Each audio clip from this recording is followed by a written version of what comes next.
മനസ്സ് സംശയങ്ങളുടെ പെരുമ്പറ കൊട്ടാൻ തുടങ്ങിയപ്പോഴാണ് അപ്പുറത്തു നിന്നും വാസുദേവന്റെ ചോദ്യം വന്നത്. അന്ന് നിന്നെ കൂട്ടിക്കൊണ്ടു പോയെന്ന് പറഞ്ഞ ആ കാറ് നിനക്ക് ഓർമ്മയുണ്ടോ? സുബിൻ പതിയെ ഉണ്ടൻ തലയാട്ടി. അതൊരു ഷിഫ്റ്റ് ആയിരുന്നു, ചുമന്ന കളറുള്ള ഷിഫ്റ്റ്.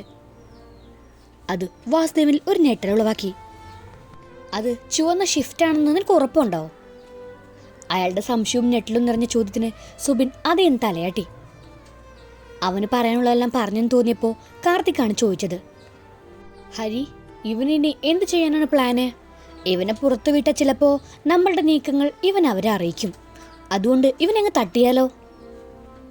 സുബിനെ നോക്കിക്കൊണ്ടായിരുന്നു കാർത്തികിന്റെ ചോദ്യം. അത് കേട്ടപ്പോൾ തന്നെ അവൻ കിടകിട വിറയ്ക്കാൻ തുടങ്ങി. എന്നെ കൊല്ലരുത് സാറേ, ഞാൻ ആരോടും ഒന്നും പറയാൻ പോകുന്നില്ല. അല്ലെങ്കിൽ തന്നെ അവർ കാരണം ഓരോ ദിവസവും വീർപ്പ് മുട്ടിയാണ് ഞാൻ കഴിയുന്നത്. അതിൻ്റെ കൂടെ നിങ്ങൾ എന്നെ പിടിച്ചെന്നും എല്ലാം ഞാൻ തുറന്നു പറഞ്ഞെന്നൊക്കെ അറിഞ്ഞാൽ കൊല്ലുന്നത് അവരായിരിക്കും. അതുകൊണ്ട് ഞാൻ ആരോടൊന്നും പറയാൻ പോകുന്നില്ല. പിന്നെ ആ പെൺകുട്ടിക്ക് അങ്ങനെയൊക്കെ സംഭവിച്ചത് അറിഞ്ഞുകൊണ്ടല്ലെങ്കിലും ഞാനും ഒരു കാരണക്കാരനാണ്. അതിൻ്റെ ശിക്ഷ എന്തായാലും ഞാൻ അനുഭവിച്ചോളാം, പക്ഷെ കൊല്ലരുത്. അവൻ്റെ അപേക്ഷ കേട്ടപ്പോൾ കാർത്തിക്കിന്റെ ചുണ്ടിൽ ഒരു പുഞ്ചിരി ഉണ്ടായിരുന്നു. നീ അങ്ങനെ പറഞ്ഞിട്ടൊന്നും കാര്യമില്ല മോനെ. ഇപ്പൊ ഞങ്ങളുടെ മുന്നിൽ നീയാണ് പ്രതി. ബാക്കിയെല്ലാം നീ ഉണ്ടാക്കി കഥയാണെന്നേ കരുതാൻ പറ്റൂ. ഇപ്പോ അത് അല്ലെന്ന് തെളിയിക്കേണ്ടതേ ഇപ്പൊ നീയും കൂടെയാണ്. അതുകൊണ്ട് ശരിക്കുള്ളവനെ കിട്ടുന്നത് വരെ ഞങ്ങളുടെ സർക്കിൾ തന്നെ ആയിരിക്കും. നീ എന്തെങ്കിലും കണ്ണുതിരിവ് കാണിച്ച. അതും പറഞ്ഞ് കാർത്തിക് സുബിന് നേരെ വിരൽ ചൂണ്ടിക്കൊണ്ട് ഒരു സിഗരറ്റ് എടുത്ത് കാറിൽ നിന്നും പുറത്തേക്ക് ഇറങ്ങി. വാസുവേട്ടാ, ഇപ്പോ ഇവൻ പൊക്കോട്ടെ, പക്ഷെ വിളിച്ച വെളിപ്പുറത്ത് നിന്നെ കിട്ടിയിരിക്കണം. ഞങ്ങൾക്ക് നീ പറഞ്ഞവരെ കിട്ടുന്നത് വരെ. അല്ലെങ്കിൽ പിന്നെ ഒന്നുകൂടെ ഓർമ്മ വെച്ചോ, നീ ഇപ്പൊ പറഞ്ഞതെല്ലാം ഫോണിൽ റെക്കോർഡാണ്. ഇനി എങ്ങാനും മാറ്റി പറയാനോ തന്തയില്ലായ്മ കാണിക്കാനോ ശ്രമിച്ച ഒരു ഭീഷണി ഒന്നും പറഞ്ഞുകൊണ്ട് ഹരിവേഗം വാസുവേന്റെ ഫോൺ വാങ്ങി. നിന്റെ നമ്പർ പറ, എന്താവശ്യം വന്നാലും ഞങ്ങൾ വിളിക്കും, കേട്ടല്ലോ? സുബിൻ പാതി ജീവൻ കിട്ടിയതുപോലെ തലയാട്ടി. പിന്നെ ഫോൺ നമ്പർ പറഞ്ഞു കൊടുത്തു. ഹരി അത് വാസുവേട്ടന്റെ ഫോണിൽ സേവ് ചെയ്ത് പുറത്തു നിൽക്കുന്ന കാർത്തികിനെ വിളിച്ചു. ഡാ, പോവാം. പോകും വഴി ഇവൻ അവിടെ എവിടെയും ഇറക്കി വിടാം, വാ. കാർത്തിക് വേഗം കയ്യിലെ പാതി കഴിഞ്ഞ സിഗരറ്റ് താഴേക്കിട്ട് കാറിന്റെ ഡ്രൈവിംഗ് സീറ്റിലേക്ക് കയറി. പോകും വഴി സുബിനെ ഇറക്കി ചെറുതായി ഒന്നുകൂടെ ഭീഷണിപ്പെടുത്തിയിട്ടാണ് വിട്ടത്.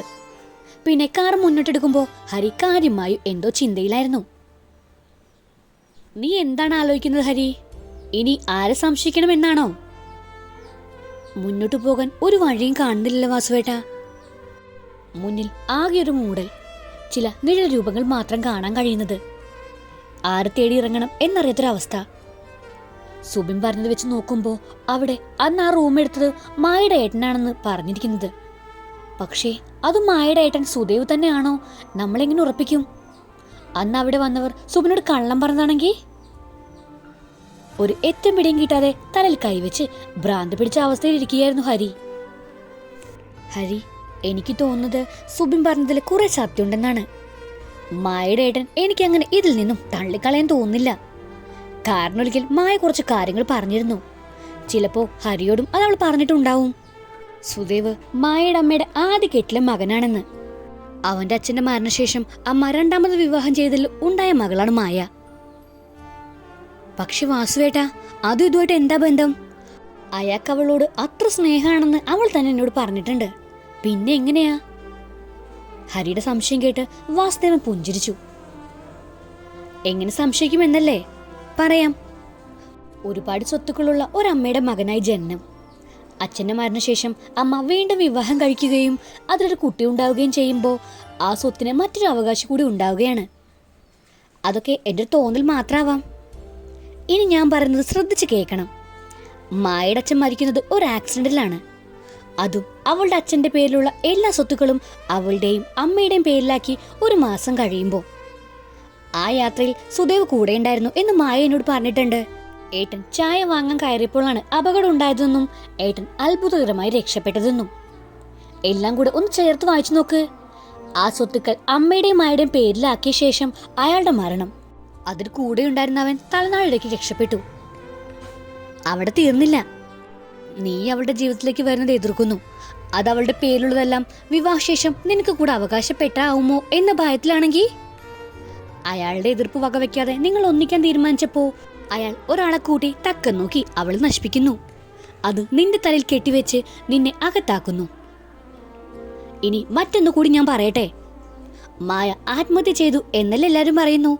അതൊരു കൊലപാതകമാണെങ്കിൽ അവൾ പോലും അറിയാതെ. അവൾ കൂടെ ഇല്ലാതായ പിന്നെ എല്ലാത്തിനും ഒറ്റ അവകാശി അവനാണ്. എന്നിരിക്കെ എന്തുകൊണ്ട് ഇങ്ങനെ ചിന്തിച്ചൂടാ? ഏട്ടനെന്ന സിമ്പതി അവൻ മുതലെടുക്കുകയാണെങ്കിൽ, അങ്ങനെയെങ്കിൽ ആ സിമ്പതിയുടെ മറവിൽ ഒരു കൊലയാളിയാണ് രക്ഷപ്പെടാൻ പോകുന്നത്. വാസുവേട്ടൻ പറഞ്ഞത് കേട്ട് അന്തം വിട്ടിരിക്കുകയായിരുന്നു ഹരിയും കാർത്തിക്കും. ആരും ചിന്തിക്കുക പോലും ചെയ്യാത്ത കാര്യങ്ങളാണ് ഇയാള്. അങ്ങനെ സംശയിക്കുന്നതിൽ തെറ്റില്ലെന്ന് ഹരിക്കും ഏറെക്കുറെ ബോധ്യായി. ഹരി, ഇനി അവനല്ലെങ്കിൽ തന്നെ അവിടെ വരെ ഒന്ന് പോവാൻ നമുക്ക്. ചിലപ്പോ ശരിക്കുള്ള പ്രതിയെ നമുക്ക് കിട്ടും. അല്ലെങ്കിൽ അതിലേക്കുള്ള എന്തെങ്കിലും ഒരു തുമ്പ് നമ്മളവിടെ കാത്തിരിപ്പുണ്ടാവും. വാസ്തവൻ അതും കൂടെ പറഞ്ഞപ്പോ ഹരി പോകാമെന്ന മട്ടിൽ തലയാട്ടി. അതിന് ഈ പറഞ്ഞ വീട് ആർക്കെങ്കിലും അറിയോ? കാർത്തിക്കാണ് ചോദിച്ചത്. അറിയാം. ഒരിക്കൽ അറിയാതെ അവിടെ എത്തിപ്പെട്ട ഒരു യാത്രയാണ് ഇപ്പോ ഇതുവരെ എത്തിച്ചത് തന്നെ. അത് പറയുമ്പോൾ ആദ്യമായി മായെ കണ്ടതും ആ വീട്ടിലെത്തിയപ്പോൾ കണ്ട കാഴ്ചയുമെല്ലാം വാസുദേവന്റെ മനസ്സിലൂടെ ഒന്ന് ഓടി മറഞ്ഞു. എന്നാ പിന്നെ ഇനി ഒന്നും ആലോചിക്കേണ്ട വാസുവേട്ടാ, നേരെ അവന്റെ വീട്ടിലേക്ക് വിടാം. പിടിച്ചിറക്കി 2 പൊട്ടിച്ച അവൻ പറയുമല്ല. കാർത്തിക് ഒന്ന് ഉഷാറായിരുന്നു.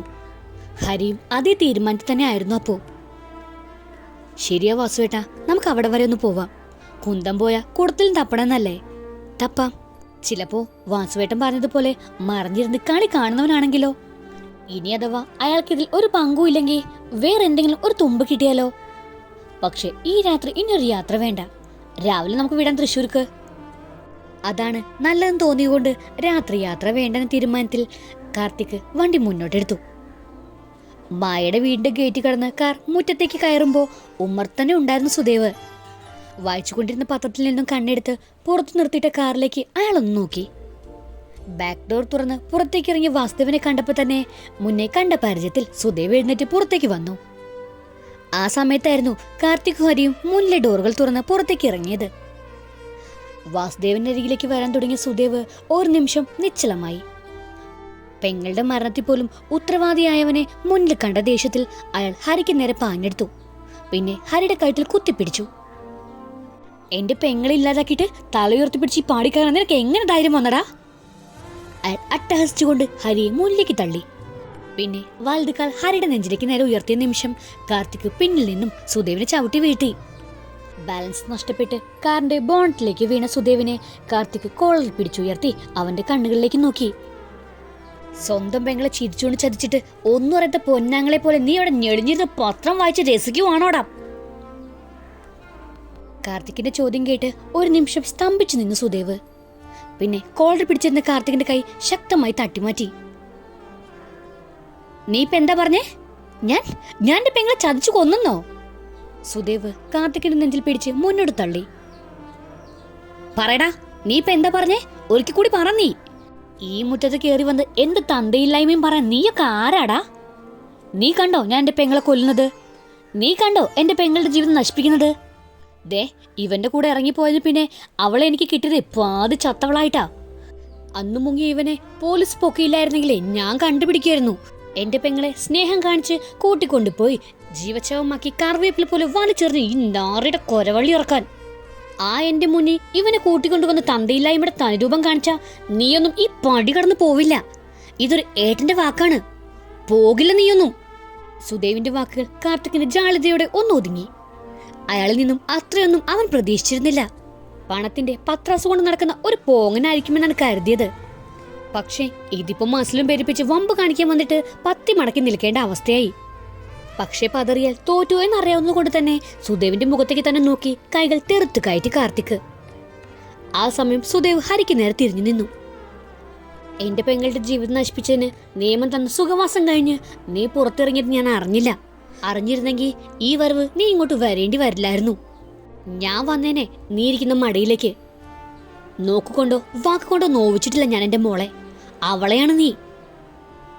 സുദേവ് സർവശക്തിയും എടുത്ത് ഹരിയെ പുറകോട്ട് തള്ളി. പെട്ടെന്നുള്ള അവന്റെ ആക്രമണത്തിൽ നിലം തെറ്റി ഹരി ഒന്ന് വെച്ചു നിലത്തേക്ക് ഇരിക്കുമ്പോ സുദേവ് ഒരായുധത്തിനായി 4 പാടം തിരയുകയായിരുന്നു. പെട്ടെന്ന് കണ്ണിലുടക്കിയത് തേങ്ങ പൊതിക്കുന്ന പാരയായിരുന്നു. ഞൊടിയിൽ സുദേവ് അത് കൈക്കലാക്കി ഹരിക്ക് നേരെ പാഞ്ഞെടുക്കുമ്പോൾ രംഗം പന്തിയിൽ നിന്ന് കണ്ട വാസുദേവൻ അയാൾക്ക് മുന്നിലേക്ക് ചാടിക്കയറി ആ പാരയിൽ പിടിച്ചു വലിച്ചു. താൻ എന്തു ഭ്രാന്താടോ കാണിക്കുന്നേ? പരസ്പരം കൊന്നു കൊല വിളിച്ച് നിന്ന എല്ലാത്തിനും പരിഹാരമാവോ? തന്റെ പെങ്ങള് പോയതിന്റെ വിഷമം എത്രയാണോ അത്രയും വിഷമം അവനുണ്ട്. തന്നെ സ്നേഹിച്ചതുപോലെ തന്നെയാ ഇവനെ സ്നേഹിച്ചിരുന്നത് അവള്. അത് തന്നോട് പറഞ്ഞപ്പോ ഇയാൾ അന്തസ്സിന്റെയും പണക്കൊഴുപ്പിന്റെയും വലുപ്പം പറഞ്ഞ് അവളെ പിന്തിരിപ്പിക്കാൻ ശ്രമിച്ചു. അവളുടെ ഇഷ്ടം താൻ അംഗീകരിച്ചിരുന്നെങ്കിൽ ഇന്നിപ്പോ അതിന്റെ പേരിൽ ഇങ്ങനെ കടിപിടി കൂടേണ്ട ആവശ്യം ഉണ്ടാവുമായിരുന്നോ? വാസുദേവന്റെ വാക്കുകൾ കേട്ട് രോക്ഷത്തോടെ സുദേവ് ഒരു കൈകൊണ്ട് വാസുദേവന്റെ കോളർ പിടിച്ചു. പിന്നെന്താ ഞാൻ ചെയ്യേണ്ടേ? എട്ടും പൊട്ടും തിരിയാത്തൊരു പെൺകുട്ടിയെ പീഡിപ്പിച്ച് ജയിലിൽ പോയൊരുത്തനെ എന്റെ പെങ്ങളുടെ ഭർത്താവായി മാറിയിട്ട് സ്വീകരിക്കണോ ഞാൻ? അങ്ങനെ ഒരുത്തന്റെ കയ്യിലെ എന്റെ മോളുടെ ജീവിതം വെച്ചു കൊടുത്തിട്ട് സന്തോഷിക്കാൻ മാത്രം മഹാമാനസ്കരൊന്നും അല്ല ഞാൻ. അത് പറയുമ്പോൾ അവന്റെ കണ്ണുകളിൽ അഗ്നി ചിതറുമായിരുന്നു. ഒരു നിമിഷം കൊണ്ട് ഹരിയെ ഇല്ലാതാക്കാനുള്ള ദേഷ്യം സുദേവിന്റെ വാക്കുകളിൽ ഉണ്ടായിരുന്നു. അതിനേക്കാൾ ഉപരി കൂടപ്പിറപ്പിനോടുള്ള സ്നേഹവും കരുതലും. ശരിയാണ് നീ പറഞ്ഞതൊക്കെ. ഇവൻ ഒരിക്കൽ ജയിലിൽ കിടന്നിട്ടുണ്ട്. പക്ഷെ അതിന്റെ സത്യാവസ്ഥ നീ അന്വേഷിച്ചോ? അന്ന് ആ പെൺകുട്ടി തന്നെ ഇവനിൽ നിന്ന് ചൂണ്ടിക്കാട്ടിയതാണ്. ഇവന്റെ തന്റെ വേണ്ടപ്പെട്ടവരുടെ ചതിയിൽ പെട്ടുപോയതാണ്. അതെല്ലാം മായയ്ക്ക് അറിയായിരുന്നു. എല്ലാം അറിഞ്ഞിട്ട് തന്നെയാണ് മായ ഇവനെ ഇഷ്ടപ്പെട്ടതും. നീ അന്ന് നിന്റെ മനസ്സിൽ കല്ല് കടിയെ തോന്നി ഈ കാര്യം മായോട് തുറന്നു പറഞ്ഞിരുന്നെങ്കിൽ ചിലപ്പോൾ തെറ്റിദ്ധാരണകൾ മാറുമായിരുന്നു. എന്നാ മായ ഇന്നും നിങ്ങളോടൊപ്പം ചിരിച്ചും കളിച്ചും സന്തോഷിച്ചും ഉണ്ടാവുമായിരുന്നു.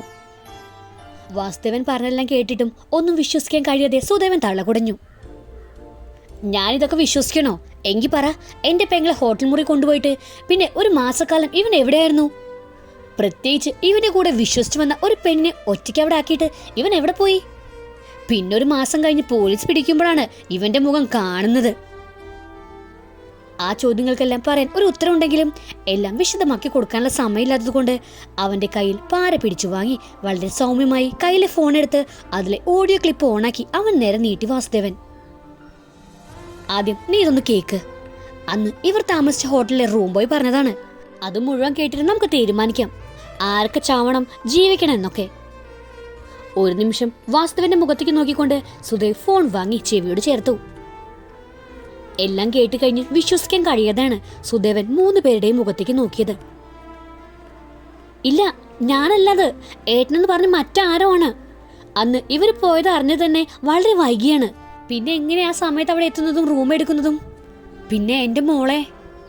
അത് പറയുമ്പോ അത്ര നേരം കണ്ണിലെ പോലെ കത്തുനിന്ന ആ കണ്ണുകൾ കണ്ണുനീർ പുള്ളി പിടയുന്നതും കാണാമായിരുന്നു എല്ലാവർക്കും. ഇപ്പൊ മനസ്സിലായോ ഞങ്ങൾ വന്നത് എന്തിനാണെന്ന്? ഒന്നും അറിയാത്ത ഇവന്റെ നെഞ്ചിൽ എല്ലാ കുറ്റങ്ങളും ചാർത്തി കൊടുത്തിട്ട് ഒളിച്ചിരുന്ന് കളി കാണുന്ന ചേട്ടനാണെന്നാ ആ റൂം പോയി പറഞ്ഞപ്പോ തനിക്കിതിൽ പങ്കുണ്ടെങ്കിൽ ഒന്നുകൂടെ ജയിലിലേക്ക് പോവാൻ വന്നതാ ഇവൻ. പക്ഷേ കാർത്തിക്കാണത് പറഞ്ഞത്. അതുവരെ നിശബ്ദനായിരുന്ന അവൻ ഒന്നുണർന്നപ്പോ സുദേവ് കണ്ണുകൾ തുടച്ചുകൊണ്ട് വീണ്ടും പുറത്തേക്ക് നിരാശയോടെ ഇരുന്നു. എന്റെ മോളാണ് അവള്, അവളെ ഞാൻ. അവന്റെ കണ്ണുനീര് സത്യമുണ്ടെന്ന് തോന്നി ഹരിക്ക്. ഇനിയും കാര്യങ്ങൾ തകിടം മറിയുകയാണല്ലോ എന്ന് ചിന്തിച്ചിരിക്കുമ്പോ വാസുദേവൻ പതിയെ സുദേവിനരികിലേക്ക് നടന്നു. പിന്നെ അവൻ അരികിലിരുന്ന് അവന്റെ തോളിൽ കൈവച്ചു. കുറച്ചു മുന്നേ നീ ചോദിച്ചില്ലേ സുദേവ, പെങ്ങളെ കൊന്നത് കണ്ടോ, അവളുടെ ജീവിതം നശിപ്പിച്ച് കണ്ടോ എന്നൊക്കെ? ആ ചോദ്യം ഞാനും ചോദിക്കട്ടെ. ഇവൻ അവളെ കൊല്ലുന്നതോ നശിപ്പിക്കുന്നതോ നീ കണ്ടോ? ഇവന്റെ തിരോധാനവും മുന്നേ നീ കണ്ടെത്തിയ ഒരു നെഗറ്റീവ് മാർക്കും അല്ലേ അങ്ങനെ ചിന്തിപ്പിച്ചത്? ആ ചിന്ത തന്നെയാണ് ഇപ്പോ ഞങ്ങളെ ഇവിടെ എത്തിച്ചതും. പിന്നെ നീ ചോദിച്ചില്ലേ ഇവനൊരു മാസക്കാലം എവിടെയായിരുന്നു എന്ന്? ആ ചോദ്യത്തിനുള്ള ഉത്തരവും വാസുദേവൻ പറഞ്ഞപ്പോ ആർക്ക് എവിടെയാണ് പിഴച്ചതെന്ന് അറിയാതെ ആ അവസ്ഥയിലായിരുന്നു സുദേവ്. അപ്പൊ പിന്നെ ആർക്കാണ് അവളോട് ഇത്രേ? സുദേവ് ദേഷ്യത്തോടെ തല കുടയുമ്പോ ഹരി മുന്നോട്ട് വന്നു. ഇത് അവളോടുള്ള ദേഷ്യം ആവണമെന്നില്ല, എന്നോടുള്ള ശത്രുത കൊണ്ടാവാം. അത് പറയുമ്പോൾ ഹരിയുടെ തൊണ്ടയിടറി, വാക്കുകൾ പാതി മുറിഞ്ഞു. ആ വിങ്ങൽ സുദേവൻ അറിയാൻ കഴിയുന്നുണ്ടായിരുന്നു. എനിക്കറിയണം ആരാണെന്ന്. നീയല്ലെങ്കിൽ നിന്റെ പേരിൽ എന്റെ പെങ്ങളെ നശിച്ചത് ആരായാലും എനിക്ക് വേണവനെ. സുദേവൻ വൈകാരികമായി പറഞ്ഞുകൊണ്ട് ഉമ്മർന്ന് എഴുന്നേറ്റു. അവനൊപ്പം എഴുന്നേറ്റ് സുദേവൻ ഹരിയുടെ അടുത്തേക്ക് എത്തുമ്പോ ഇനി എന്തു ചെയ്യും എന്ന ചോദ്യമായിരുന്നു 2 പേരിലും. എന്തെങ്കിലും വഴി ദൈവം കാണിച്ചു തരും വാസുവേട്ടാ. ദൈവം നമ്മളെ അങ്ങനെ കൈവിടുവോ? ഹരിയുടെ വാക്കിൽ പ്രതീക്ഷ ഉണ്ടായിരുന്നു. ഹരി, നിങ്ങളൊരു കാര്യം ചെയ്യ്. കിട്ടിയ തുമ്പിൽ മുന്നോട്ട് പോവ്. നിനക്കറിയാലോ എന്റെ കാര്യം. ഞാൻ വീട്ടിൽ നിന്ന് പോന്നിട്ട് ദിവസം കുറച്ചായി. അതുകൊണ്ട് വീട് വരെ പോയിട്ട് വരാം. ഈ കാർ നീ വെച്ചോ, ആവശ്യം വരും. എന്നെ പോകും വഴി പാലക്കാട്ടേക്കുള്ള ബസ് കിട്ടുന്ന ജംഗ്ഷനിൽ ഇറക്കിയാൽ മതി. കാർത്തിക് പറയുന്നത് ശരിയാണെന്ന് ഹരിക്ക് തോന്നി. ജയിലിൽ നിന്നും ഇറക്കം വന്ന ഇവനാണ് അന്നു മുതൽ ഈ നിമിഷം വരെ കൂടെയുണ്ട എല്ലാത്തിനും. കാർത്തിക് പറയുന്നത് കേട്ട് സുദേവൻ മുന്നോട്ട് വന്നു. ഇത്രയും നാൾ ഞാൻ കരുതിയത് ഇവനാണ് എല്ലാത്തിനും കാരണക്കാരൻ എന്നാണ്. എന്നാ എന്റെ പേരിൽ ഒരുത്താൻ ഇമാതിരി ചരിത്രം കാണിച്ച സ്ഥിതിക്ക് ഇനി അവനെ കണ്ടെത്തുന്നവരെ ഞാനുണ്ട് നിങ്ങളുടെ കൂടെ. ഇയാൾ കാറ് കൊണ്ടുപോക്കോ, എന്റെ വണ്ടി എടുത്തോളാം ഞാൻ. അത് കേട്ടപ്പോ വാസുദേവൻ ഒന്ന് ഉഷാറായി. ഹരിയുടെ ചുണ്ടിൽ ഒരു പുഞ്ചിരി വിടർന്നു. എന്നാ ശരി, നീ ശ്രദ്ധിക്കണം ഹരി, പുറകിൽ ആളുകളുണ്ടെന്ന് ഓർമ്മ വേണം. ഓർമ്മപ്പെടുത്തില്ലെന്നോണം പറഞ്ഞുകൊണ്ട് കാർത്തിക് കാറിലേക്ക് കയറി. പെട്ടെന്ന് എന്തോർത്ത പോലെ ഹരി വാസുദേവൻ നോക്കി. വാസുവേട്ടൻ ആ ഫോണും തന്നെ, ഒരാളെ വിളിക്കട്ടെ. വാസുദേവൻ നീട്ടിയ ഫോൺ വാങ്ങി നമ്പർ ഡയൽ ചെയ്ത് ചെവിയോട് ചേർക്കുമ്പോ ബാലൻസ് ഇല്ലെന്ന മറുപടിയായിരുന്നു കിട്ടിയത്. ഇതില് ബാലൻസ് ഇല്ലല്ലോ വാസുവേട്ടാ. ഹരി പുഞ്ചിരിക്കുമ്പോ കാറിൽ നിന്നും കാർത്തിക് ഹരിക്ക് നേരെ ഫോൺ നീട്ടി. ഇതിൽ നിന്ന് വിളിച്ചോ എന്നും പറഞ്ഞുകൊണ്ട് ഹരി ആ ഫോൺ വാങ്ങി അതിൽ ആ നമ്പർ ഡയൽ ചെയ്തു. കുറച്ചുനേരം അതിലേക്ക് തന്നെ നോക്കി നിന്ന് കോൾ കട്ട് ചെയ്ത് കാർത്തിക് നേരെ നീട്ടി. ആ നമ്പർ ഓഫാണ്, എന്നാ നീ വിട്ടോ, നാട്ടുകാരൊക്കെ കണ്ടിട്ട് വാ, ഞാൻ വിളിച്ചോളാം. ഓക്കേടാ എന്നും പറഞ്ഞ് പുഞ്ചിരിച്ചുകൊണ്ട് കാർത്തിക് കാർ മുന്നോട്ടെടുത്തു. ആ കാർ കണ്ണിന്നും മായുന്നത് വരെ ഹരി നോക്കി നിന്നു. പിന്നെ വാസുദേവനെയും സുദേവനെയും നോക്കി. നമുക്ക് ഒരാളെ കാണാനുണ്ടല്ലോ വാസുവേട്ടാ. ആരെന്നറിയാനുള്ള ആകാംക്ഷ ഉണ്ടായിരുന്നു വാസുദേവന്റെ മുഖത്ത്. അത് കണ്ട് ഹരി ഒന്ന് പുഞ്ചിരിച്ചു. കാണണം വാസുവേട്ടാ, എനിക്ക് അവനെ, എന്നെ ഇവിടെ എത്തിച്ച എന്റെ കൂട്ടുകാരനെ.